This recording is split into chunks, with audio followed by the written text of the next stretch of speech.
Hello everyone, welcome to y.mgm to equity. So in our last class of cost, we have studied types of cost. तो last class जो हमारी cost की हुई थी वहाँ पे हमने टाइप्स ऑफ कॉस्ट को कवर किया था एंड इन यस्टरडे क्लास कल की क्लास में हमने वैसे स्ट्रैटेजी पढ़ा था जो कि स्ट्रैटेजी हमारे दूसरे सब्जेक्ट का पार्ट है जो कि स्ट्रैटेजिक मैनेजमेंट है। तो मैं कॉस्ट वाले ही चैप्टर को अपना कंटिन्यू किया है मैंने यहाँ पे। तो आज के टॉपिक में मतलब आज के वीडियो में हम लोग कवर करेंगे कॉस्ट फंक्शन। ठीक है, तो बेसिकली कॉस्ट फंक्शन क्या होता है हम लोग ये जानेंगे। तो आज की क्लास में कॉस्ट फंक्शन हम लोग पढ़ेंगे, total cost, total variable cost and total fix cost भी जानेंगे कि क्या होता है with schedule and graph. So let's start. देखिए बेसिकली कॉस्ट फंक्शन होता है क्या। कॉस्ट फंक्शन हमें क्या बताता है। कॉस्ट फंक्शन बेसिकली हमें कॉस्ट एंड आउटपुट के बीच का जो रिलेशनशिप होता है हमें ये बताता है। मतलब ये कि हम लोग ने इनपुट जो एम्प्लॉय किए हैं उसकी क्या कॉस्ट है, और अगर हम लोग उतनी कॉस्ट लगा के अपने इनपुट्स को एम्प्लॉय कर रहे हैं प्रोडक्शन करने के लिए तो हमारा जो आउटपुट बनकर आया है वो कितना हमारा आउटपुट बनकर आया है। ठीक है, तो हमारा जो रिलेशनशिप बताता है ना कॉस्ट के बीच में एंड आउटपुट के बीच में वो होता है कॉस्ट फंक्शन। ओके, तो कॉस्ट फंक्शन बेसिकली हमें क्या बताता है। कॉस्ट फंक्शन हमें बताता है कॉस्ट एंड आउटपुट के बीच की रिलेशनशिप को क्या करता है कॉस्ट फंक्शन हमें बताता है। मतलब कि कितने की हमने इनपुट एम्प्लॉय किया है तो उसकी वजह से हमें कितना आउटपुट प्रोड्यूस होकर मिला है, ये हमारा क्या बताता है कॉस्ट फंक्शन हमको बताता है। ठीक है, it show the functional relationship between cost and output is referred to as cost function. Functional relationship मैंने आपको पहले भी ये चीज़ बताया था, पहले भी जो और भी मैंने आपको पढ़ाया है उस वीडियोस में अगर आप देखिएगा तो वहाँ पे मैंने बताया। तो बेसिकली ये फंक्शनल रिलेशनशिप शो करता है किस चीज़ के बीच में, कॉस्ट के बीच में एंड आउटपुट के बीच में। ठीक है, बेसिकली यहाँ पे जो फॉर्मूला यही लिखा है मैंने, C is equals to F and bracket में क्यू। ठीक है, तो ये क्या हो रहा है, यहाँ जो हमारा क्यू है ये क्यू हमें क्या डिनोट करता है क्वांटिटी ऑफ आउटपुट। ठीक है, और एफ हमें क्या डिनोट करता है, एफ हमें डिनोट करता है फंक्शनल रिलेशनशिप। मतलब कॉस्ट एंड आउटपुट के बीच का जो फंक्शनल रिलेशनशिप होता है ये हमें एफ डिनोट करता है। If output increases then cost also increases. देखिए यहाँ पे अगर हमारा आउटपुट इंक्रीज होगा तो इसका मतलब कि कॉस्ट भी हमारा क्या होगा, इंक्रीज होगा। एंड वाइसा वर्सा, इसका मतलब ये कि अगर आपका आउटपुट इंक्रीज हो रहा है तो आपका क्या होगा, कॉस्ट भी इंक्रीज होगा, एंड आउटपुट अगर आपका डिक्रीज होगा तो आपका क्या होगा, कॉस्ट भी आपका डिक्रीज होगा। एक तरीके से आप ये चीज़ कह सकते हैं आपका कॉस्ट एंड आउटपुट के बीच में जो होता है वो डायरेक्ट रिलेशनशिप होता है। ठीक है, तो यहाँ पे जो मैंने ये फॉर्मूला लिखा C is equals to F bracket में क्यू, तो बेसिकली यहाँ पे ये चीज़ डिनोट किया जाता है, ये चीज़ हम लोग कॉस्ट फंक्शन में पढ़ते हैं कि अगर हम अपनी क्वांटिटी में इंक्रीज या डिक्रीज कर रहे हैं, मतलब हमारी क्वांटिटी जब चेंज हो रही है तो उसका हमारा कॉस्ट पे क्या असर पड़ रहा है, मतलब कि कॉस्ट ऑफ प्रोडक्शन पे क्या असर पड़ रहा है। ठीक है, तो बेसिकली हम लोग यहाँ पे क्वांटिटी का इफेक्ट हम लोग देखते हैं, किस चीज़ पे देखते हैं, कॉस्ट पे हम लोग क्वांटिटी का इफेक्ट देखते हैं। ठीक है, आगे आप देखें शॉर्ट रन कॉस्ट। आगे आप देखिए तो शॉर्ट रन कॉस्ट में मैंने क्या बताया, यहाँ पे देखिए मैंने कॉस्ट को क्या किया है, बाइफरकेट किया है किस चीज़ में, fix cost and variable cost में। फिक्स कॉस्ट आप समझ सकते हैं क्या होते हैं, जब आप फिक्स फैक्टर्स को एम्प्लॉय करते हैं तो उस वक्त आप कॉस्ट जो खर्चा करते हैं, मतलब कि जो भी आप खर्चा करते हैं वो आपका क्या होता है, फिक्स्ड कॉस्ट होता है। एंड वेरिएबल कॉस्ट कौन से कॉस्ट होते हैं, वेरिएबल कॉस्ट वो कॉस्ट होते हैं जो आपके, जब आप वेरिएबल फैक्टर्स को एम्प्लॉय करते हो, जब उनको जैसे लेबर आपने ले आए, आप रॉ मटेरियल्स ले आए, तो उस समय जो आपकी कॉस्ट जो इंकर्ड होती है वो क्या होती है, उन पे जो कॉस्ट इंकर्ड होती है वो आपकी वेरिएबल कॉस्ट होती है। वेरिएबल कॉस्ट जो है ये दोनों में ही चेंज हो सकता है, मतलब शॉर्ट रन कॉस्ट में भी, शॉर्ट रन में भी हो सकता है चेंज एंड लॉन्ग रन में भी चेंज हो सकता है। बट फिक्स्ड कॉस्ट जो होता है ये सिर्फ क्या होता है, ये सिर्फ लॉन्ग रन में ही चेंज हो सकता है। फिक्स्ड कॉस्ट जो है वो आपको शॉर्ट रन में चेंज नहीं होता है, फिक्स्ड कॉस्ट जो होता है वो रिमेन फिक्स रहता है कब, शॉर्ट रन में, बस ये लॉन्ग रन में ही चेंज हो सकता है। ठीक है, तो यहाँ पे देखिए कि टोटल कॉस्ट को कैलकुलेट करने का जो हमारा फॉर्मूला होता है वो क्या होता है, fixed cost plus variable cost. ठीक है, शॉर्ट रन की अगर हम लोग बात करें तो शॉर्ट रन में हमारा जो फिक्स्ड कॉस्ट होता है वो हमारा कांस्टेंट होता है। अब एग्जांपल के तौर पे मैं आपको बताऊं, जैसे मान लीजिए कि फैक्ट्री में आप प्रोडक्शन कर रहे हैं तो वहाँ पे इलेक्ट्रिसिटी आपने लगाई है, तो इलेक्ट्रिसिटी का कुछ ना कुछ वहाँ पे आपका क्या होगा, चार्ज तो आएगा ही। ठीक है, चार्ज तो आपका कुछ ना कुछ आएगा ही ना, है कि नहीं, तो वो क्या है, वो फिक्स्ड है वहाँ पर। ठीक है, वेरिएबल कॉस्ट की अगर हम लोग बात करें तो वेरिएबल कॉस्ट जितना आपको आउटपुट को प्रोड्यूस करना है उस हिसाब से अपने रॉ मटेरियल्स को लेकर के आएंगे, आप लेबर को लेकर के आएंगे। तो ये क्या होता है, हमारा फिक्स्ड कॉस्ट होता है, वेरिएबल कॉस्ट होता है, और ये हमारा क्या है, टोटल कॉस्ट का फॉर्मूला। तो आगे देखिए, आगे मैंने आपको बताया टोटल फिक्स्ड कॉस्ट और fixed cost, total fixed cost, total variable cost and total cost. यहाँ पे हम लोग तीन कॉन्सेप्ट पढ़ेंगे विद टेबुलर रिप्रेजेंटेशन के साथ, हम लोग ग्राफ पे इसके देखेंगे। सो टोटल फिक्स्ड कॉस्ट क्या होता है, total fixed cost do not very with the change in output. Total fixed cost, आप फिक्स्ड कॉस्ट से इसको समझिए, जो कॉस्ट आपके शॉर्ट रन में फिक्स है। ठीक है, इसका मतलब ये कि जब आपका आउटपुट चेंज होगा तो आउटपुट के चेंज होने के साथ आपका टोटल फिक्स्ड कॉस्ट क्या होगा, चेंज नहीं होगा। मतलब आउटपुट के चेंज होने के साथ आपका टोटल फिक्स कॉस्ट और फिक्स कॉस्ट चेंज नहीं होगा। ठीक है, जैसे कि सैलरी ऑफ स्टाफ, रेंट है, ऑफिस प्रेमाइसेस का रेंट है, इंटरेस्ट ऑन लोन, ये सब क्या होते हैं, ये फिक्स्ड कॉस्ट होते हैं जो कि शॉर्ट टर्म में चेंज नहीं होते हैं। जिस सैलरी पे आपने फिक्स किया है अपने लोगों को, अपने एम्प्लॉयज़ को, शॉर्ट टर्म में उनकी सैलरी तो वही रहेगी ना, ठीक है? तो बेसिकली यहाँ पे क्या बताया जा रहा है कि टोटल फिक्स्ड कॉस्ट को हम लोग फिक्स्ड कॉस्ट भी कह सकते हैं और फिक्स्ड कॉस्ट हमारे शॉर्ट टर्म में क्या होते हैं, फिक्स्ड होते हैं, ठीक है? एंड फिक्स्ड कॉस्ट को हम लोग कुछ और नाम से भी जानते हैं, जैसे कि सप्लीमेंट्री कॉस्ट होता है, ओवरहेड कॉस्ट होता है, अनअवॉइडेबल कॉस्ट होता है, इनडायरेक्ट कॉस्ट होता है, जनरल कॉस्ट होता है। मतलब ये है कि अगर एग्जाम में आपसे टोटल फिक्स्ड कॉस्ट और फिक्स्ड कॉस्ट के नाम हटाकर इन सारे नामों में से किसी नाम से अगर आपसे पूछा जाता है, तो आपको पूरा कॉन्सेप्ट वही लिखना है जो आप टोटल फिक्स्ड कॉस्ट और फिक्स्ड कॉस्ट में आपने पढ़ा है। तो आगे देखते हैं, आगे मैंने आपको एक्सप्लेन किया है टोटल फिक्स्ड कॉस्ट को टेबुलर रिप्रेजेंटेशन के साथ विद ग्राफ, ठीक है? तो यहाँ पे अगर आप ये चीज़ देखिए कि यहाँ पे जो मैंने आउटपुट लिया है, वो आउटपुट हमारी क्या हो रही है, इंक्रीज़ हो रही है। फर्स्ट केस में अगर आप देखिए तो हमारी आउटपुट 1 थी एंड इंक्रीज़ होते-होते ये 5 तक गई। यहाँ पे अगर फिक्स्ड कॉस्ट की बात करें और टोटल फिक्स्ड कॉस्ट की अगर हम लोग बात करें, तो यहाँ पे ये हमारा क्या है, कांस्टेंट है, क्योंकि शॉर्ट टर्म में हमारा फिक्स्ड कॉस्ट क्या होता है, कांस्टेंट होता है। तो जब आप इसको ग्राफ पे प्लॉट करोगे, तो यहाँ पर क्या देखोगे आप, यहाँ पे आप ये चीज़ देखोगे कि आपका आउटपुट तो इंक्रीज़ हो रहा है, बट टीएफसी कर्व जो है वो आपका हॉरिजॉन्टल स्ट्रेट लाइन कर्व आपका बन रहा है, ठीक है? क्यों? क्योंकि यहाँ पे फिक्स्ड कॉस्ट में आपके चेंजेस नहीं आ रहे हैं, इसी वजह से आपका टीएफसी कर्व क्या हो रहा है, ये हॉरिजॉन्टल स्ट्रेट लाइन बन रहा है। इसमें किसी भी तरीके के कोई भी चेंजेस नहीं है। TFC curve is horizontal straight line parallel to x-axis showing that total fixed cost remains same, ठीक है? यहाँ पे जो हमारा TFC कर्व बनता है वो हमारा क्या होता है, एक्स एक्सिस के पैरेलल होता है, पूरा हॉरिजॉन्टल होता है, इसमें किसी भी तरीके के कोई भी चेंजेस नहीं आते हैं। तो टोटल फिक्स्ड कॉस्ट और फिक्स्ड कॉस्ट आप ये चीज़ समझ सकते हैं कि ये बेसिकली ये क्या होता है, हमारे शॉर्ट टर्म में आउटपुट तो इंक्रीज़ होगी, बट हमारा फिक्स्ड कॉस्ट क्या होगा, वो इंक्रीज़ नहीं होता है, ठीक है? हमारा फिक्स्ड कॉस्ट क्या होता है, इंक्रीज़ नहीं होता है। इसी वजह से हमारी जो ग्राफ बनती है टोटल फिक्स्ड कॉस्ट की, वो क्या होता है, हॉरिजॉन्टल स्ट्रेट लाइन होती है। नेक्स्ट आप देखिए तो आगे क्या है, टोटल वेरिएबल कॉस्ट और वेरिएबल कॉस्ट। तो ये क्या होता है, टोटल वेरिएबल कॉस्ट जो आपका होता है ये वेरी करता है विद चेंज इन आउटपुट। जिस तरीके से आपका आउटपुट चेंज होगा, उसी तरीके से आपका टोटल वेरिएबल कॉस्ट भी क्या होता है, चेंज होता जाएगा। जैसा कि मैंने आपको वेरिएबल कॉस्ट में भी आपको बताया था, इससे पहले जो वीडियोस मैंने आपको बना के दी हैं, उसमें वेरिएबल कॉस्ट को मैंने एक्सप्लेन किया है। तो वहाँ पे भी मैंने आपको ये बोला है कि वेरिएबल कॉस्ट क्या होती है, हमारे आउटपुट के चेंज होने के अकॉर्डिंग हमारी वेरिएबल कॉस्ट भी क्या होती है, चेंज होती है, ठीक है? तो टोटल वेरिएबल कॉस्ट क्या होता है, हमारा आउटपुट के साथ चेंज होता है। आपकी आउटपुट क्या होगी, इंक्रीज़ होगी, तो आपका वेरिएबल कॉस्ट भी क्या होगा, इंक्रीज़ होगा। आउटपुट आपके डिक्रीज़ होगी तो वेरिएबल कॉस्ट भी डिक्रीज़ होगा। क्यों? जैसे मान लीजिए कि 500 चेयर्स आपको बनाने हैं, ठीक है? तो इसके लिए मान लीजिए कि आपने 20 लेबर्स को हायर किया। अब 2 महीने बाद जब ये ऑर्डर आपने पूरा कर दिया, उसके बाद अगर आपको मान लीजिए कि ऑर्डर मिलता है 300 चेयर बनाने का, तो क्या आप 20 लेबर ही हो, तब भी आप लाओगे, एम्प्लॉय करोगे? नहीं ना। उसके बाद क्या करोगे, आप लेबर को भी तो कम करोगे। तो वही मैं आपको ये बता रही हूँ कि जैसे मान लीजिए कि आउटपुट आपका कम होगा, तो आपका क्या होगा, वेरिएबल कॉस्ट भी आपका कम हो जाएगा, ठीक है? कैसे कि वेरिएबल फैक्टर्स को जब आप कम करोगे, तो आपका वेरिएबल कॉस्ट भी कम हो जाएगा। तो वही यहाँ पे मैं बता रही हूँ कि टोटल वेरिएबल कॉस्ट जो होता है, वो हमारे आउटपुट जिस हिसाब से चेंज होता है, उस हिसाब से हमारा टोटल वेरिएबल कॉस्ट, मतलब कि टोटल वेरिएबल कॉस्ट और वेरिएबल कॉस्ट हमारा क्या होता है, वेरी करता है, ठीक है? अब एग्जाम्पल देखिए, यहाँ पे एग्जाम्पल में क्या लिखा है, जैसे फ्यूल है, पावर है, रॉ मटेरियल्स है, ये सब क्या होते हैं, ये सब ऐसी चीज़ होते हैं, ऐसे वेरिएबल फैक्टर्स हैं जो कि हमारे आउटपुट के हिसाब से चेंज होते हैं। वेरिएबल कॉस्ट को हम लोग और भी नामों से जानते हैं, जैसे कि प्राइम कॉस्ट, अवॉइडेबल कॉस्ट और डायरेक्ट कॉस्ट, ठीक है? अगर एग्जाम में वेरिएबल कॉस्ट और टोटल वेरिएबल कॉस्ट यूज़ ना करके अगर यहाँ पे यूज़ किया जाता है प्राइम कॉस्ट और अवॉइडेबल कॉस्ट और डायरेक्ट कॉस्ट, तो आपको वही चीज़ लिखना है, वही पूरा कॉन्सेप्ट लिखना है जो आपने टोटल वेरिएबल कॉस्ट और वेरिएबल कॉस्ट में आपने पढ़ा है। इसको आप टेबल और ग्राफ के थ्रू अगर आप समझिए, तो यहाँ पे अगर आप देख रहे हैं कि यहाँ पे हमारा आउटपुट क्या हो रहा है, इंक्रीज़ हो रहा है। पहले 0 था, 1, 2, 3, 4, 5, ठीक है?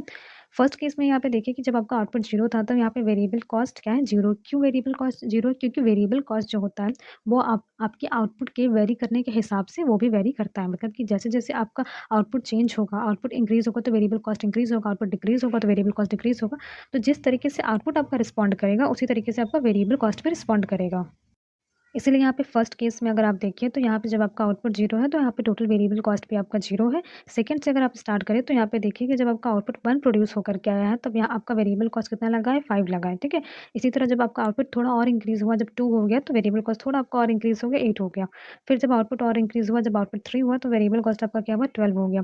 तो आप यहाँ पे ये चीज़ देख सकते हैं कि यहाँ पे जिस तरीके से आपका आउटपुट क्या हो रहा है, इंक्रीज़ हो रहा है, आउटपुट के इंक्रीज़ होने के साथ आपका टोटल वेरिएबल कॉस्ट भी क्या हो रहा है, इंक्रीज़ हो रहा है। इसको अगर आप ग्राफ पे प्लॉट करके देखिए, तो मैं यहाँ पे मैंने आपको एक ग्राफ एक दिया है, तो यहाँ पे देखिए कि यहाँ पे जो आपका ग्राफ है, ये यहाँ पे जो आपका ग्राफ है, ये क्या हो रहा है, यहाँ पे 0 से स्टार्ट हो रहा है, मतलब कि ओरिजिन से आपका ग्राफ स्टार्ट हो रहा है। और ये क्या हो रहा है, एक तरीके से आप ये चीज़ देख सकते हैं कि आपका टीवीसी कर्व जो होता है, ये इन्वर्सली एस शेप्ड का थोड़ा दिखता है। क्यों? क्योंकि जब आप आगे जाकर जब इसको बनाएँगे ना, जब टीसी बनाएँगे और जब टीवीसी बनाएँगे, तो आप ये चीज़ देखेंगे कि TC curve and TVC curve दोनों आपका पैरेलल होता है, ठीक है? वैसे मैं आपको बताऊँ, टीवीसी कर्व क्यों आपका इन्वर्सली एस शेप्ड होता है, क्यों ये ऊपर जा रहा है? क्योंकि यहाँ पे आपके जैसे-जैसे आउटपुट इंक्रीज़ हो रहे हैं, वैसे-वैसे आपके वेरिएबल कॉस्ट भी इंक्रीज़ हो रहा है। इसीलिए क्या हो रहा है यहाँ पे टीवीसी कर्व क्या हो रहा है आपका अपवर्ड स्लोपिंग हो रहा है, मतलब कि ये इन्वर्सली एस शेप्ड अपने आप को शो कर रहा है, ठीक है? नाउ टोटल कॉस्ट देखिए क्या होता है, टोटल कॉस्ट बेसिकली ये समेशन होता है टोटल फिक्स्ड कॉस्ट का एंड टोटल वेरिएबल कॉस्ट का क्या होता है, समेशन होता है। The total expenditure incurred by an organization on the factor of production which are required for the production of a commodity is total cost। देखिए basically जितना भी टोटल मिलाकर आपने खर्चा किया है किसी भी कमोडिटी को प्रोडक्शन करने में, ठीक है? मतलब कि टोटल फिक्स्ड कॉस्ट भी जो आप लगा रहे हो प्लस टोटल वेरिएबल कॉस्ट भी लगा रहे हो, तो ये सारे कॉस्ट को मिला के जो आपका टोटल सम होकर आता है वो आपका क्या होता है, टोटल कॉस्ट उसको हम लोग कहते हैं, ठीक है? तो ये हमारा क्या है, टोटल कॉस्ट का फॉर्मूला है कि अगर आपके पास टीएफसी है, टीवीसी है, तो आप टोटल कॉस्ट को बहुत ईज़िली क्या करोगे, कैलकुलेट कर सकते हो। इसको अगर आप टैबुलर रिप्रेजेंटेशन के थ्रू समझो तो यहाँ पे एग्जांपल में देखिए कि मैंने यहाँ पे क्या दिया एग्जांपल में, आपका आउटपुट क्या हो रहा है, इंक्रीज़ हो रहा है, ठीक है? टीएफसी जो होता है आपको आपको पता है कि जो टोटल फिक्स्ड कॉस्ट और फिक्स्ड कॉस्ट होता है वो क्या होता है, फिक्स्ड होता है हर लेवल ऑफ आउटपुट पे, ठीक है? वेरिएबल कॉस्ट क्या है, इनिशियली देखिए मतलब कि फर्स्ट केस में अगर आप देखिए तो आपका वेरिएबल कॉस्ट क्या है, 0 है, वेरिएबल कॉस्ट 0 है और वेरिएबल कॉस्ट आपका धीरे-धीरे क्या हो रहा है, इंक्रीज़ होता जा रहा है, पहले 0 देन 6 देन 10 देन 15 क्यों? क्योंकि वेरिएबल कॉस्ट आपका जब आउटपुट वेरी करता है, जब आउटपुट चेंज होता है, तो जिस तरीके से आपका आउटपुट में चेंजेस आते हैं, उसी तरीके से आपके वेरिएबल कॉस्ट में भी चेंजेस आते हैं। क्यों? क्योंकि जितने भी आपको आउटपुट प्रोड्यूस करना होगा, उसी के हिसाब से आप वेरिएबल फैक्टर्स को एम्प्लॉय करते हो और जब आप उसी के हिसाब से वेरिएबल फैक्टर्स को एम्प्लॉय करते हो, तो आपकी कॉस्ट भी उसी के अकॉर्डिंग चेंज होती जाती है। ठीक है? अब टोटल कॉस्ट का फॉर्मूला मैंने आपको लास्ट स्लाइड में बताया था कि यहाँ पे क्या होता है, टीएफसी प्लस टीवीसी। तो यहाँ पे देखिए कि टोटल कॉस्ट जब आपका निकाला गया तो आपका टोटल कॉस्ट यहाँ पे फर्स्ट केस में 12 आया, उसके बाद देखिए यहाँ पे 18 आया। तो ये क्या होता है, 18 आया देन 22, 27, 36, 47। तो जो जब आप ग्राफ बना के शो करेंगे कि टोटल कॉस्ट किस तरह से कैलकुलेट किया जाता है, तो ग्राफ बनाने से पहले आपको ये टेबल के फॉर्म में ये आपको बना के दिखाना होगा। ठीक है? अब देखिए अगर ग्राफिकल रिप्रेजेंटेशन अगर आप करते हैं तो आपका टोटल कॉस्ट का जो कर्व है वो कहाँ से स्टार्ट होता है, टोटल कॉस्ट का कर्व आपका जहाँ से सबसे पहला आपका कॉस्ट स्टार्ट होगा, ठीक है? वहीं से आपका क्या होगा, टोटल कॉस्ट स्टार्ट होगा। मतलब ये कि जैसे कि टीवीसी अगर देखें तो हमारी फर्स्ट केस में क्या थी, टीवीसी हमारी 0 थी। फर्स्ट केस में हमारी क्या थी, टीवीसी हमारी 0 रहती है, ठीक है? फर्स्ट केस में टीवीसी आपकी 0 होती है, क्यों? क्योंकि 0 लेवल ऑफ आउटपुट पे आपकी कोई कॉस्ट, कोई वेरिएबल कॉस्ट आपकी नहीं लगी होगी, ठीक है? बट वहाँ पे कुछ ना कुछ आपका फिक्स्ड कॉस्ट तो लगा ही होगा ना, मतलब कि कहीं न कहीं टोटल फिक्स्ड कॉस्ट आपका कुछ ना कुछ होगा, ठीक है? तो हमारी जो पहली कॉस्ट जो इन्कर्ड होती है, वो हमारी कहाँ से इन्कर्ड होती है? वहाँ पे आप देखिए ₹20 से हमारी पहली कॉस्ट इन्कर्ड होती है और क्योंकि टीसी कैलकुलेट करने के लिए हम लोग टीएफसी एंड टीवीसी दोनों का हम लोग सम करते हैं, इसी वजह से हमारा टीसी कब क्या स्टार्ट होता है, जहाँ से हमारी पहली कॉस्ट इनकर्ड होती है वहाँ से स्टार्ट होता है। क्यों? क्योंकि देखिए टीवीसी तो हमारी फर्स्ट केस में 0 ही रहती है। यहाँ पे जो भी वैल्यू रहती है वो टीएफसी की रहती है, तो इसी वजह से हमारी जो टीसी होती है वो टीएफसी की वैल्यू ले लेती है। मतलब कि हमारी टीएफसी देखिए हर आउटपुट पे, हर लेवल ऑफ आउटपुट पे हमारी टीएफसी क्या है, वो क्या होती है, कांस्टेंट रहती है। मतलब कि एक फिक्स है, ₹20 है तो ₹20 चलती रहेगी शॉर्ट टर्म में, ठीक है? तो यहाँ पे देखिए कि इसी वजह से आपकी टीसी कर्व जो है ये 20 से स्टार्ट हुई है, ठीक है? यहाँ पे क्या लिखा है, TC curve is also inversely S shaped as TC derive its shape from TVC. देखिए जैसा कि मैंने आपको बताया था कि टीवीसी कर्व क्या होती है, हमारी इनवर्सली एज शेप्ड होती है, मतलब कि ऐसा आपका ऐसे होता है, यहाँ पे क्या चीज़ है, यहाँ पे हल्का-सा ऐसे है, ठीक है? तो यहाँ पे हमारी TVC curve inversely S shaped तो होती है।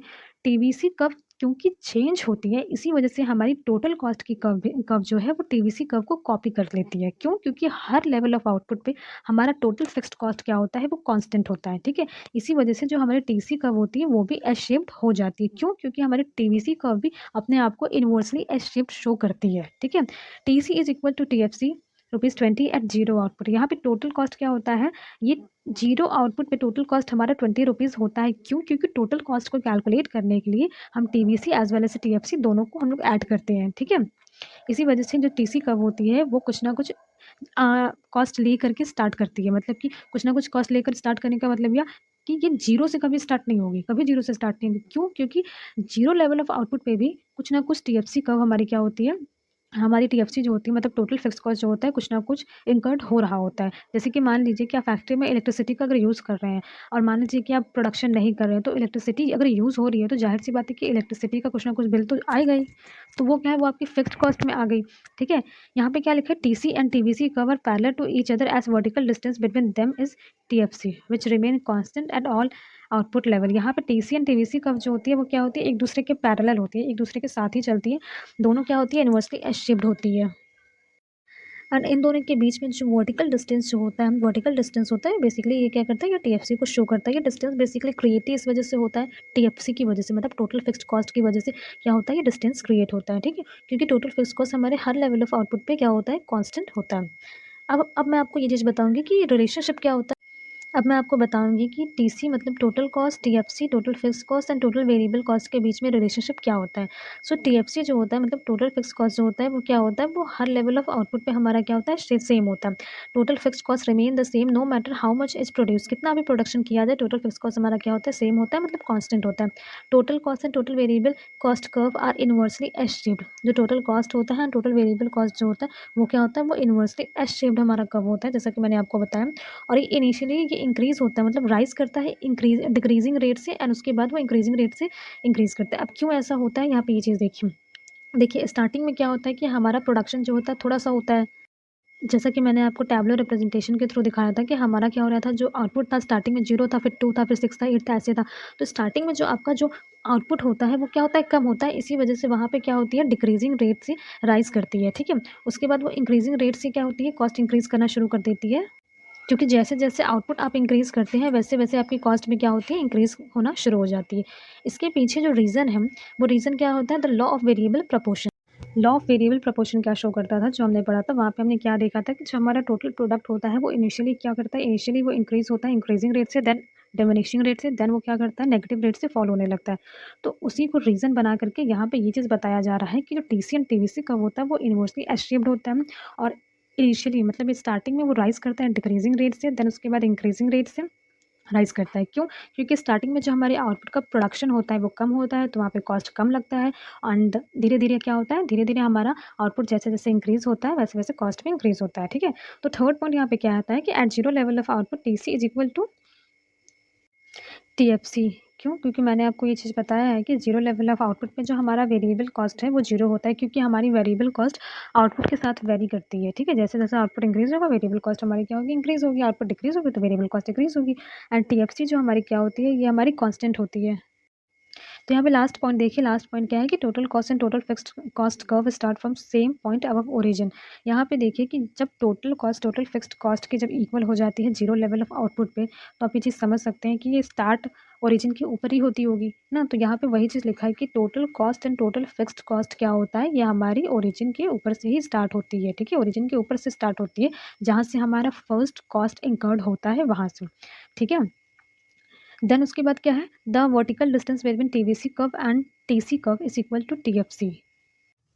As TVC rise with increase in output, the distance between TFC and TC curve also goes on increasing. तो यहाँ पे क्या कहा जा रहा है, जो डिस्टेंस होती है between total variable cost and total cost के बीच में, वो टोटल फिक्स्ड कॉस्ट के इक्वल होती है। जैसे जैसे हमारी टोटल वेरिएबल कॉस्ट इंक्रीज होती जाती है, मतलब राइज करती जाती है, ठीक है, वैसे वैसे क्या होती है, जो गैप होता है टीएफसी एंड टीसी के बीच का, वो भी क्या होता है, इंक्रीज होता जाता है। ठीक है, लास्ट पॉइंट अगर आप देखिए क्या लिखा है, total cost and total variable cost are parallel to each other and the vertical distance between them remain the same at all of level of output. तो यहाँ पे क्या लिखा है कि total cost and total variable curve जो क्या होती है, मतलब कि total cost and total variable cost curve क्या होती है, एक दूसरे के पैरेलल होती है। जैसे जैसे क्या होता है, जैसे जैसे क्या होती है, हमारी टीवीसी कर्व इंक्रीज होती जाती है, मतलब कि राइज करती जाती है, टीएफसी एंड टीसी के बीच का जो गैप होता है वो भी इंक्रीज करता है। पर जो डिस्टेंस होता है total cost and total variable cost के बीच का जो डिस्टेंस रहता है वो क्या होता है, रिमेन सेम होता है हर लेवल ऑफ आउटपुट पे। ठीक है, तो ये यहाँ पे कुछ इसके रीजंस थे, टीसी टीएफसी एंड टीवीसी के बीच का जो रिलेशनशिप है, उस वो रिलेशनशिप के यहाँ पे कुछ रीजंस थे कि ये ऐसा क्यों होता है। ठीक है, तो आज की क्लास में मैंने बेसिकली आपको कंप्लीट कराया है, क्या कंप्लीट कराया है, कॉस्ट फंक्शन बताया है, and total fixed cost, total variable cost and total cost के बारे में मैंने आज आपको बताया है with tabular representation and graphical representation के through. So thank you for your time and please like share and subscribe. कोई भी क्वेश्चन हो, कोई भी डाउट हो, just comment me, and all the best. Thank you.